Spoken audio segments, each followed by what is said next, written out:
দেখছো বন্ধু, আমাদের পরিবেশ কত সুন্দর। এই যে পলাশ গাছগুলো দেখতে পাচ্ছ, আমাদের এই রাস্তার পাশে পাশে দাঁড়ায় আছে। আর এই প্রত্যেকটা পলাশ গাছে কত সুন্দর ফুল ফুটে আছে দেখো, দূরেরটা এবং পাশেরটা দেখতে কি সুন্দর লাগছে। তো এই বসন্তকালটা এত সুন্দরভাবে আমাদের পাইরান যায় না, আমাদের এই সৌন্দর্যটা আমরা কবে ভুলতে পারিনি। তবে যাই হোক, আমরা পাশেরই আছে সব কিছু, তাই আমরা উপভোগ করার একটা সময় পাইনি। আজ আমরা প্রত্যেকে নিজ নিজ কাজে ব্যস্ত আছি, সেই কাজের ফাঁকে যেটুকু সময় দেব তা তো আমাদের কম পড়ে যায়, আমরা পারিনি। কিন্তু যাদের আর কি এই সব জিনিস চোখের সামনে নাই, তারা পস্তায়। তাই তো যদি একটু দেখতে পাতি, তো তাদেরও আশাটা আজকে পূরণ করে দিয়েছি। কারণ এই দেখো আমাদের পরিবেশ, আর এই পরিবেশের অবস্থাটা দেখো, শুধু গাছের পর গাছ আছে, তার মাঝে পলাশ গাছ আছে, তার মাঝে বিভিন্ন ধরনের গাছপালা আছে। আর একটা জিনিস কি, আমাদের শুধু পলাশ গাছ নাই, বিভিন্ন ধরনের গাছ আছে। আর পলাশ গাছের সংখ্যা প্রচুর পরিমাণে আছে। আর সৌন্দর্যটা দেখো কত সুন্দর লাগছে। এই যে পলাশ ফুলগুলো ফুটে এত সুন্দর আমাদের পুরুলিয়া জেলার প্রকৃতিকে সাজাচ্ছে, যে যেটা দেখলে হয়তো আপনারা বুঝতে পারবেন যে কত সুন্দর নাই লাগছে।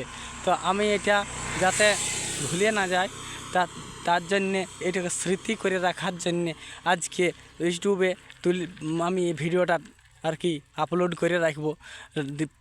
কারণ এটা যদি আপলোড করে দিই, প্রত্যেকটা ছেলে মেয়ে এবং ভবিষ্যতে যারা ইউটিউবে সার্চ করবে যে প্রকৃতি কেমন, পুরুলিয়া জেলার প্রকৃতি কেমন, তাদের সৌন্দর্যটাই বা কীরকম দেখতে তাদের প্রকৃতি। তো আমাদের প্রাকৃতিক সৌন্দর্য খুবই ভালো।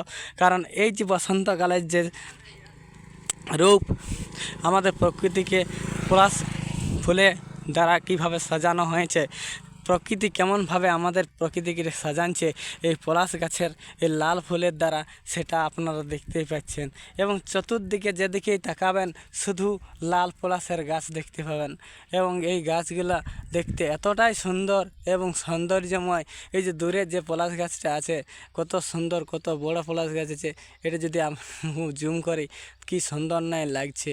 তো এটা দেখার যে মানে একটা আশা, এটা কিন্তু আমার পূর্ণ হয়ে যাচ্ছে। তারপরেও আমি এটাকে স্মৃতি করে রাখতে পারছি, এটা একটা বিরাট ব্যাপার।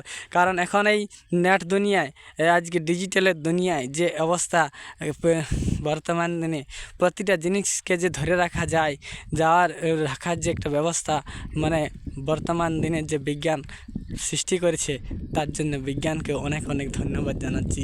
কারণ আজ বিজ্ঞানের অগ্রগতির ফলে আজ আমাদের প্রত্যেকটা জিনিসকে, মনের যে স্মৃতিটাকে আমরা সবার কাছে প্রকাশ করতে পারছি, এবং এই স্মৃতিটা চিরকালের জন্য ধরে রাখতে পারছি।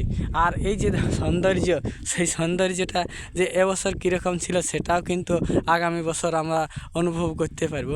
কারণ আগামী বছর যদি আমাদের সৌন্দর্যটা একটু আলাদা রকম হয়, তো অন্তত পক্ষে তুলনা হলেও করতে পারবো। তো যাই হোক, তো দেখছো কি সুন্দর সৌন্দর্যময় পলাশ বাগানটা আমরা ছাড়ি চলে আলি, সেটা অবশ্যই আপনাদেরকে সম্পূর্ণভাবে দেখালাম।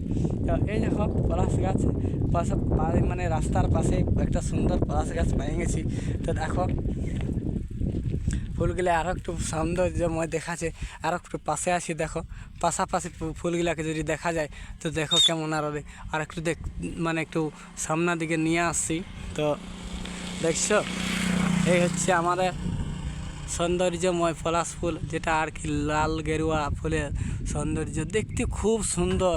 এই জন্যেই বলে যে সুন্দরী পুরুলিয়া শুধু শুধু সুন্দরই লয়, কারণ পুরুলিয়া সুন্দরীকে সুন্দরভাবে সাজাচ্ছে আমাদের এই প্রকৃতি। আর এই প্রকৃতিকে দেখে প্রত্যেকটা মানুষে মুগ্ধ হয়ে যায়, আর এই মুগ্ধতা মানুষের মনকে শান্ত করে দেয়।